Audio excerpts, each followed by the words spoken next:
اس کے بعد یہ D J S P R صاحب کا میدان میں آنا, ان کا باقاعدہ طور پر جواب دینا, اور اب مسلسل پاکستان کے ٹی وی چینلز جو ہیں مین اسٹریم میڈیا اس کی بھی کوریج کر رہا ہے. یہ میں نے بیک گراؤنڈ آپ کے سامنے اس لیے رکھا کیونکہ گزشتہ 72 گھنٹوں سے جو کچھ پاکستان کے ٹی وی چینلز پر ہو رہا ہے وہ میں وقتاً فوقتاً اپنی ویڈیوز میں آپ کے سامنے گزشتہ 72 گھنٹوں سے رکھ رہا ہوں, اور اس وقت بھی کچھ اسی قسم کی اطلاعات تھیں, اسی قسم کے اعلانات تھے, اسی قسم کی خبریں تھیں کہ جناب انمول عرف پنکی کی جو ہے وہ جو انمول عرف پنکی صاحبہ کا جو منشیات فروشی کا جو کیس ہے اس میں پولیس کو ایک اہم کامیابی ملی ہے, اور deputy inspector general police south Asad Raza کی نگرانی میں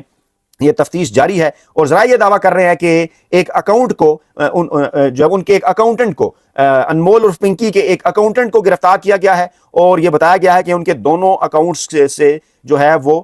جو ان کے دونوں اکاؤنٹنٹس ہیں ان کے 6 اکاؤنٹ سے کروڑوں روپے کی ٹرانزیکشن جو ہیں وہ کی گئی ہیں. 84 لاکھ روپے کی آخری جو ٹرانزیکشن ہوئی ہے اس کے بھیجنے کے شواہد بھی وہ بھی جناب پولیس کو مل چکے ہیں, اور کہا یہ جا رہا ہے کہ ابھی تک انمول عرف پنکی کے 8 اکاؤنٹس کی نشاندہی ہو چکی ہے. اب ذرا ایک جو ہے وہ تھوڑے سے وقت کے لیے ذرا رکیے 1 منٹ کے لیے, اور ذہن میں لے کے آئیے انمول عرف پنکی کا وہ بیان, اسے دونوں طرح سے دیکھا جانا چاہیے, کیونکہ کہا یہ جا رہا تھا, دعویٰ یہ کیا جا رہا تھا کہ 28ویں آئینی ترمیم کے لیے بندے پورے کرنے کے لیے انمول عرف پنکی صاحبہ کو میدان میں اتارا گیا ہے, اور آصف زرداری صاحب کے اوپر اور پاکستان پیپلز پارٹی کے اوپر دباؤ بڑھانے کے لیے اب آہستہ آہستہ آگے چل کر ان کے ہینڈلرز جو ہیں وہ سامنے لائے جائیں گے, اور پھر پاکستانی قوم کے سامنے یہ انکشاف رکھا جائے گا کہ یہ دیکھیے جناب ان کے پیچھے تو فلاں فلاں سیاستدان ہے, یا ان کے پیچھے فلاں فلاں شخص ہے. اور ماضی میں ہم اس قسم کے کئی جو واقعات ہے وہ ماضی میں بھی ہم اس طرح کے ادوار کے اندر جب پاکستان میں اس طرح سے جو ہے وہ سویلین حکومت نہیں ہوتی بلکہ ہائبرڈ رجیم چل رہا ہوتا ہے, تو اس قسم کی مثالیں ہم ماضی میں بھی 60 70 80 کی دہائی کے اندر بھی سال 2000 کے بعد بھی اس قسم کی مثالیں موجود ہیں. میرے اپنا جو میڈیا کا 25 برسوں کا ایکسپیرینس ہے اس میں جنرل مشرف صاحب کے دور کے اندر بھی اس قسم کے کئی ایسے جنہیں آئی واش کہنا چاہیے یا جنہیں اسموک اسکرین کہنا چاہیے, اس قسم کے جو واقعات ہیں وہ جانتے بوجھتے ہوئے میڈیا کی زینت بنائے جاتے رہے. کبھی لال مسجد اور کبھی چیف جسٹس صاحب کی بحالی کی مہم, اور پھر اس کی آڑ میں کیا کچھ ہوتا رہا پاکستان کے اندر, وہ اب ایک پوری تاریخ ہے. پیچھے مڑ کر جب ہم دیکھتے ہیں تو صورتحال سمجھ میں آتی ہے, اور وہ کہتے ہیں کہ جب آپ ایک حادثے کے اندر ہوتے ہیں, کوئی ایکسیڈنٹ بھی ہو جائے تو وہاں کھڑے ہو کے آپ کو اندازہ نہیں ہوتا کہ میں کدھر ہوں, کیا ہو رہا ہے, کس کی غلطی ہے کس کی نہیں ہے. اس حادثے کی جگہ سے ہٹ کے تھوڑا دور جا کے آپ جب دیکھتے ہیں پورے اس سین کو تو آپ کو پتہ چل جاتا ہے کہ کیا واقعہ تھا یہ, اور عرصہ گزر جانے کے بعد آپ بہتر طریقے سے اس کا جو انالیسز ہے وہ بھی کر سکتے ہیں. تو اس کے بعد پھر ایک انمول عرف پنکی صاحبہ کا کل ایک دعویٰ سامنے آ گیا. پہلے انہوں نے کہا کہ خود تو ڈوبیں گے صنم, تم کو بھی لے ڈوبیں گے. اس کے بعد پھر ان کی کچھ آڈیوز وائرل ہوئیں, پھر یہ کہا جانے لگا جناب یہ تو بہت بڑا نیٹ ورک ہے, اس کے اندر کون کون سیاستدان ہیں, اداکاراؤں کے نام لیے جاتے رہے, کچھ لوگوں نے میرا کی تصاویر لگائیں, کچھ لوگوں نے جو ہے وہ ججوں جرنیلوں کی تصویریں لگا کے ان کی آنکھوں کے اوپر پٹیاں بھی لگائیں تاکہ جو ہے وہ اس قسم کا ایک جو ہے وہ ایک تاثر ایک کنسیپٹ سامنے آئے کہ جناب فلاں فلاں لوگوں جو ان کے گھاک ہیں. اچھا کیا کہا انمول پنکی صاحبہ نے, وہ بڑا انپارٹنٹ تھا. انہوں نے کہا جی مجھ پر تشدد کیا جا رہا ہے, اور یہ کہا جا رہا ہے کہ آپ کے گھر والوں کو اٹھا لیا جائے گا, اور مجھے بار بار یہ کہا جا رہا ہے کہ آپ بنی گالا کے ایک بندے کا, بنی گالا کے ایک شخص کا نام لیں کہ وہ بھی جناب آپ کے گاہکوں کے اندر شامل ہیں. اب 2 طرح کے کنسیپٹ آئے, ایک تو یہ تھا کہ جناب کہیں وہ بھی آپ کے گاہکوں کے اندر شامل ہیں, اور دوسرا یہ تھا کہ ان کے ساتھ بھی آپ کے روابط تھے اور اس معاملے کو عمران خان سے جوڑنے کی کوشش کی جائے. اچھا ذرا غور کیجئے, تقریباً 3 سال کا عرصہ ہو چکا ہے عمران خان صاحب کو جیل کے اندر, ہونے والے ہیں بالکل 3 برس, اور اس دوران تمام تر کوششیں ان حلقوں کی جانب سے کر لی گئیں جو کہ پاکستان کے اندر ہمیشہ سے حکمرانی کرتے رہے ہیں گزشتہ 75 برسوں کے اندر, لیکن وہ والا معاملہ نہ ہو سکا جو کہ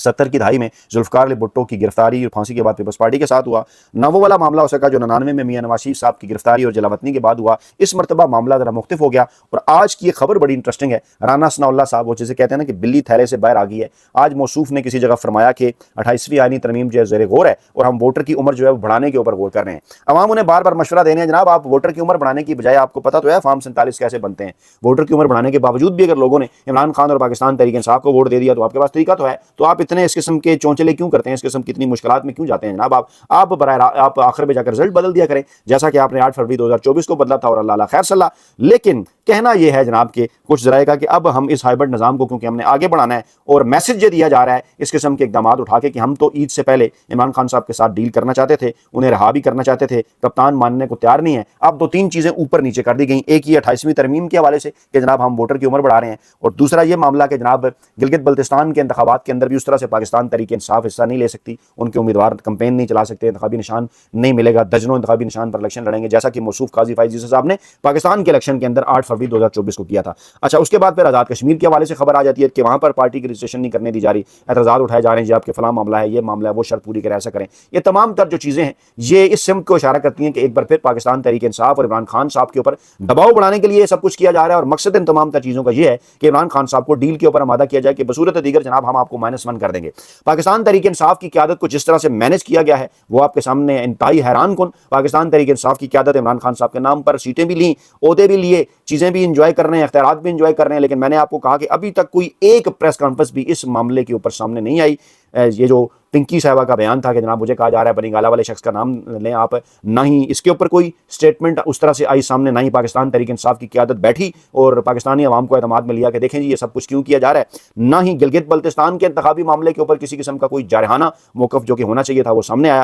اور نہ ہی اب آزاد کشمیر کے معاملے پر بلکہ سمن بکمن ہے، اور تمام کی تمام پی ٹی آئی کی قیادت ایک جو بیان ہوتا ہے نا ٹویٹر اکاؤنٹ کے اوپر یا ویسے کوئی بات کرتا ہے اس سے آگے تک جا ہی نہیں رہی، مطلب وہیں تک محدود ہے۔ جیسے میں آپ کے سامنے اگر بیرسٹر گور صاحب کا ایک بیان رکھوں تو وہ یہ کہہ دیتے ہیں جناب کہ آزاد کشمیر اور گلگت بلتستان کے اندر پاکستان تحریک انصاف کے ساتھ جو ہے وہ بڑی زیادتی ہو رہی ہے، مطلب اس سے آگے وہ نہیں جا رہے، نہ ہی کوئی عوام کو موبلائز کر رہے ہیں، نہ ہی کوئی میڈیا سے انٹریکٹ کر رہے ہیں۔ او بھائی میڈیا نہیں کر رہا کوریج، پاکستان تحریک انصاف کی خبریں نہیں چلا رہا، ہم جانتے ہیں، ہم مانتے ہیں، لیکن کوشش تو آپ نے کرنی ہے نا، آپ نے اپنا سپیس حاصل کرنے کی جدوجہد تو کرنی ہے۔ آپ ایک عمل ہی نہیں کر رہے، آپ ایک دام ہی نہیں اٹھا رہے، تو ایسا کیسے ہو سکتا ہے؟ اس سے پہلے اس قسم کی خبریں بھی آئیں کہ کچھ اہم ترین شخصیات کے حوالے سے دعویٰ کیا گیا، جس میں سابق آرمی چیفز کا نام بھی لیا جا رہا تھا کہ وہ اڈیالہ جیل جا کر عمران خان صاحب سے ملاقات کرنا چاہتے ہیں، عمران خان صاحب سے ملنا چاہتے ہیں۔ پھر چند دن پہلے اس قسم کی خبریں ایک سابق آرمی چیف کے حوالے سے دعویٰ بھی کیا گیا، یہ کوئی تقریباً 3 سے 4 دن پہلے کی بات ہے، میں نے ایک ویڈیو بھی کی تھی۔ کہا گیا کہ جناب ایک اہم ترین شخصیت پہنچی ہے بڑے پروٹوکول میں، وہاں پر عمران خان صاحب سے وہ بات کرنے کے لیے گئے ہیں، عمران خان صاحب کو وہ منا رہے ہیں۔ اور پھر جس طرح سے پیپلز پارٹی اور نون لیگ کے حوالے سے خبریں ہیں کہ جناب ان سے اک گئی ہے اب پاکستانی اسٹیبلشمنٹ یا طاقتور حلقے کہ یہ معاملات کو نہیں چلا سکے، اور کچھ لوگ یہ دعویٰ کرتے نظر آئے کہ جو سلوک عمران خان صاحب کے ساتھ کیا گیا اس سے برا سلوک آصف زرداری صاحب اور میاں نواز شریف صاحب کے ساتھ ہوگا۔ شاید یہ پاکستان تحریک انصاف کے لوگوں کو جو ہے وہ ایک لالی پاپ دینے کے لیے تھا، انہیں ٹھنڈا کرنے کے لیے تھا پاکستانی عوام کو، لیکن بہرحال جو بھی معاملہ تھا پاکستان تحریک انصاف کی قیادت کی جانب سے کسی قسم کا کوئی بھی موقف جو ہے وہ سامنے نہیں آیا۔ ہاں پاکستانی میڈیا اس وقت اگر بات کر رہا ہے، آج بھی بات کر رہا ہے، تو پہلے یہ خبر آ جاتی ہے کہ جناب ان کے اکاؤنٹنٹ کو پکڑ لیا ہے، پھر یہ خبر آ جاتی ہے کہ پنکی کیس کے اندر جناب افسران کی کمیٹی کا اجلاس ہو گیا، بڑے بڑے اہم ترین فیصلے اس کے اندر جناب ہم نے کر لیے ہیں، اور منشیات استعمال کرنے والوں کو مقدمات میں ہم گواہ بنائیں گے، اور بطور گواہ کیس کے اندر بڑے بڑے لوگ جو ہیں وہ جناب پیش ہونے جا رہے ہیں۔ پھر کہا جناب ان کے سابق شوہر ناصر علی کے شناختی کارڈ کی جو کاپی ہے وہ بھی سامنے آ گئی، اور آن لائن منشیات فروشی کا یہ دونوں ساتھ مل کر دھندا کرتے تھے۔ پھر معاملات کو 2018 تک لے جایا گیا، پھر 2023 کی بات کی گئی، پھر شرجیل میمن کا بیان آ گیا کہ پنکی زہر بیچنے والی خاتون تھی، اور اس نیٹ ورک کو ختم کرنا ہماری حکومت کی ذمہ داری ہے۔ یعنی صورتحال اس وقت کبھی یہ کہا جاتا ہے کہ منشیات فروش انمول اور پنکی کے حوالے سے نئی تفصیلات سامنے آ گئی ہیں کہ جناب ان کے شوہر کا ایک پاسپورٹ تھا جو ایکسپائر ہو گیا تھا، اس میں گلشن اقبال کا جو پتہ ہے، پھر فلاں کا ایک مل گیا، اس قسم کی چیزیں، پھر کبھی ججز، جرنیلوں، صحافیوں کے مبینہ طور پر ذکر اور نام، یہ تمام تر چیزیں ایک ماحول بنانے کے لیے 28ویں ترمیم سے پہلے، اور عمران خان صاحب کے ساتھ کوئی ڈیل یا NRO حاصل کرنے کا معاملہ بظاہر نظر آتا ہے۔